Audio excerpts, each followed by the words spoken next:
Venomancer. A lot of early game aggression coming out though. It is all about that early game for EG. Now that's not to say that they're hopeless in the later game, because that's definitely not the case. For battle. But looking at this lineup, the reason why quote-unquote supports are actually supports is because they can support you early game and fall off a bit later game compared to other heroes, but then the heroes that they've supported can of course take over. So the strongest period in the game for EG is early on, so this game might even be lasting like 15 minutes or so if they play it properly. That being said, if Complexity can hold off EG for long enough time, they're looking pretty solid themselves, and that should offer them some comfort as well. And perhaps that should offer them also some pressure to maybe try and keep some people on the lane occupied early on as well, to try and maybe get some rotations in. I would like to see that. Well, let's take a look at who's playing what, as we do have people rotating in and out of their own jungle, seeing if they can scout people, stopping enemies from placing wards in their jungle. So we got Fear, he's playing the Venomancer, and he will be taking up the farm on the top lane. Looks like he'll be, for now, supported by PPD, Earthshaker for him. We have got Zai playing the Lina.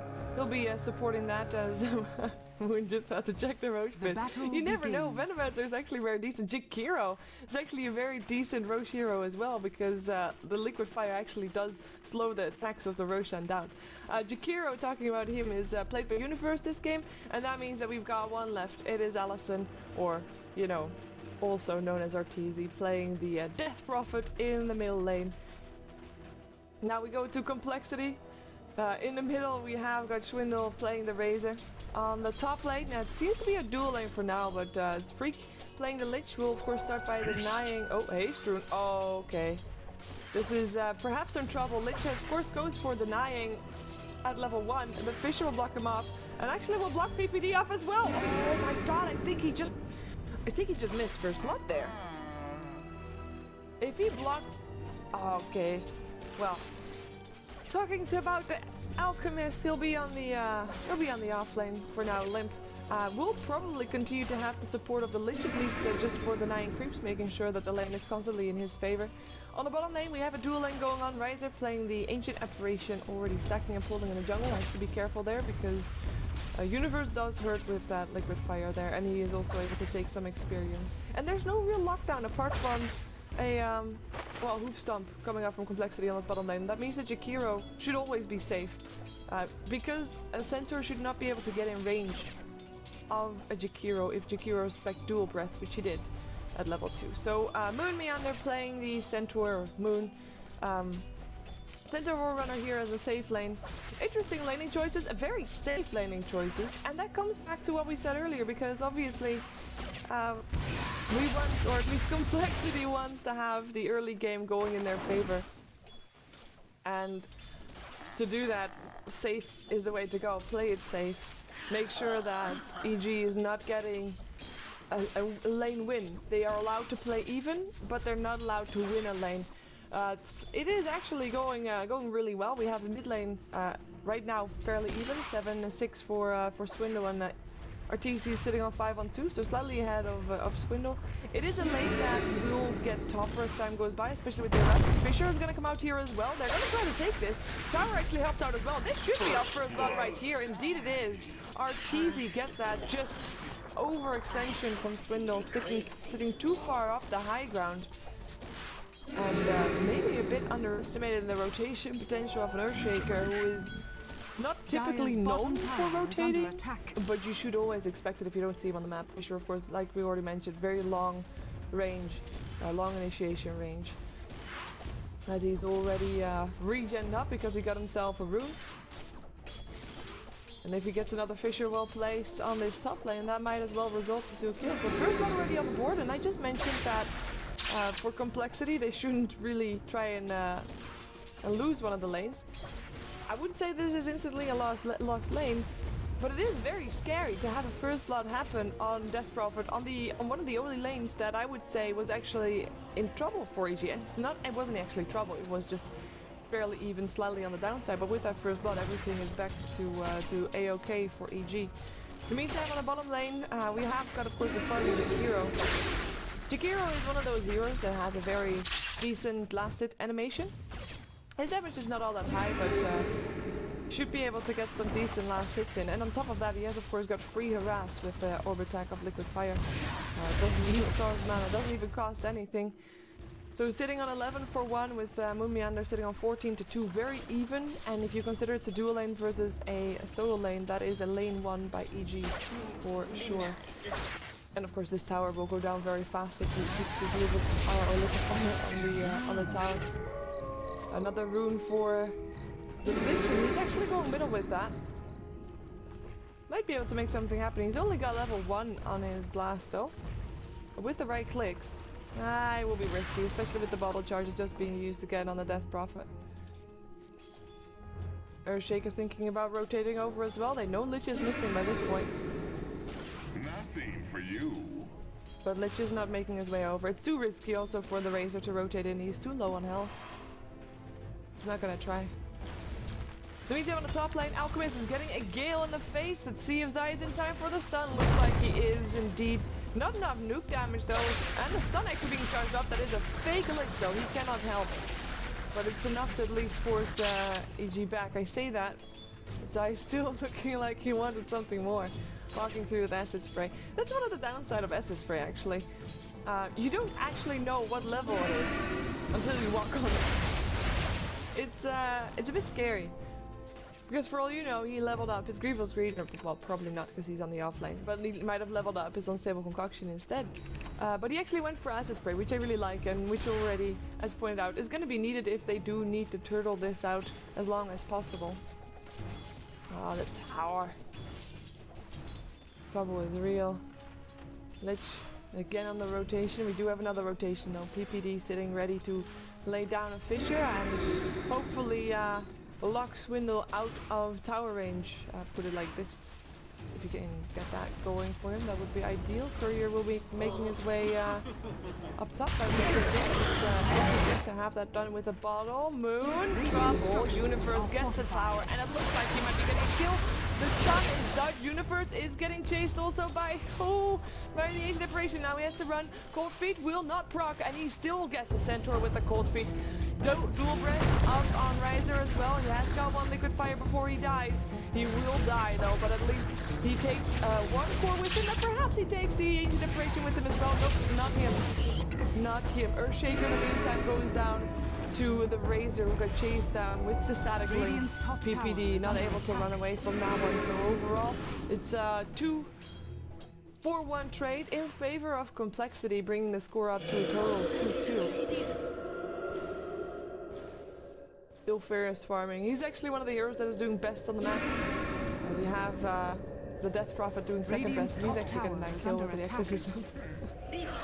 Figured he was just gonna push a tower, then I see him in the middle of Nowhere's land, finding himself a kill. Very important kill, because it's the second kill on the Razor, and this is also Universe rotating out. He took the tower on the bottom lane. They take the tower mid. Tower top is taken as well. This is the start of a death ball that you have to stop if you're complexity. You have to find a way to stop this from happening, or at least to delay it from happening. It's so difficult though. They need some core items, they need some core levels even, as we do have stuff coming out with them. Only Allison, only Arteezy is going to be okay for the moment. Dragon Breath coming out from Zai. Just harassing them away. Look at how much damage it does alone. I mean, you can't really fight into this. Tower is under attack. You want to have your Razor have at least maybe a mechanism. Well, that's very far out. He hasn't even started to build it yet. They do know where he is. Yep. Maybe not starting to figure in like they wanted to. That he's being used. And that is Arteezy in trouble. Tries to run away. Is very fast. Has face with his drums. And will just be able to keep you out. That was Moon just getting level 6, by the way. He only just got that while that fight middle was going on. That's important. Him having his Blink Dagger, that's important as well. Just levels, core items. If complexity can get that up before EG reaches high ground, then we have a game. For now, this is delaying the game. If you're a G, you're not delaying the game. You're just, playing your lineup and just trying to to lock complexity into their base, make them afraid. Look at this aggressive warding going on here as well. Very aggressive indeed. Zai has to be careful. That's one of the downsides of pushing so fast. You are sacrificing some of the experience because you're not getting experience in from the creeps that much anymore, as in with creeps in the neutrals. So Zai has sacrifices levels for fear. We do have him sitting at level 5 right now. Venomancer level 7. Skipped his ultimate completely. Just going for the pushing build. Moon has still not got a blink, obviously, but is rotating without having a blink. And that is the result of Universe just showing up on bottom lane when we saw that happen. Because he knows he can't farm here anymore. And what is he to do? He can't farm mid because Radiant's is there. He can't farm top because Alchemist is there. But needs to do something. Juggling is too risky right now because you don't want to really drop your boots. You don't know where your enemy team has the vision. Ooh, can he get that courier though? I think he might be able to. Ah, his damage is a bit sad. No.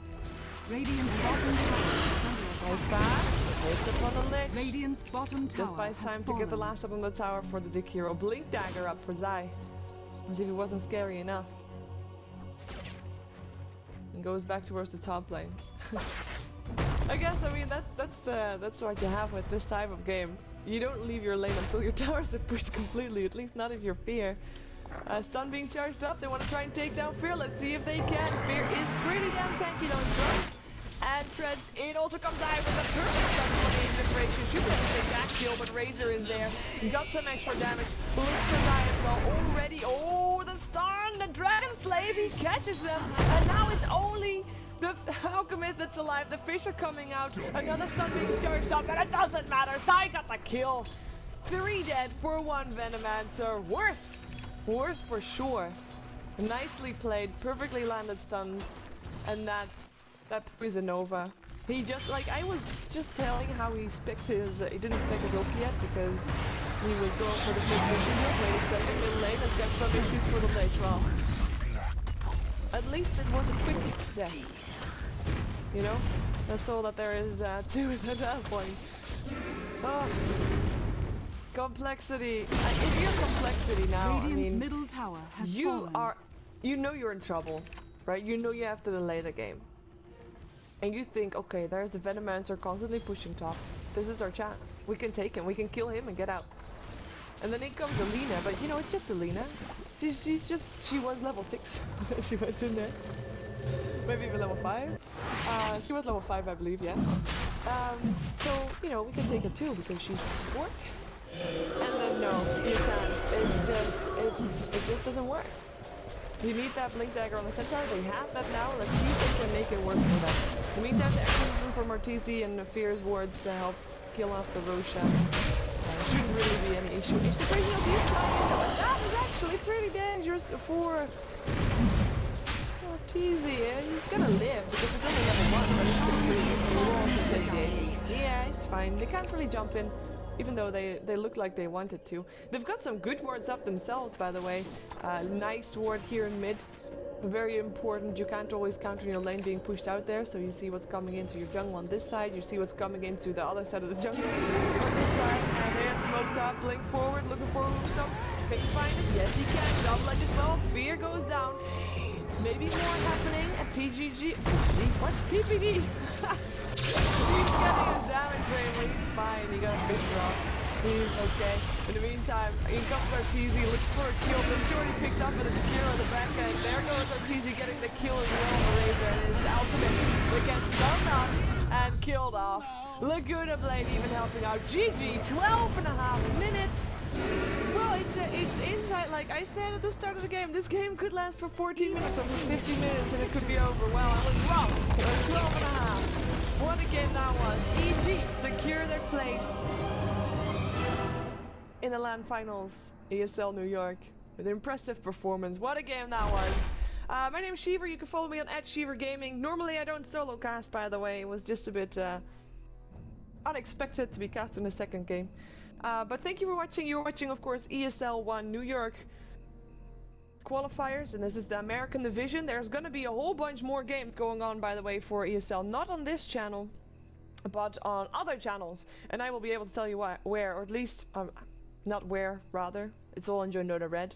But what? Because for the qualifiers of ESL, the lower bracket games still need to be played out, and that's Thundercats versus Top 5 at 11 on Join Dota Red, and Gurk versus Root on at 2 AM CEST time, also for the lower brackets on the American qualifiers.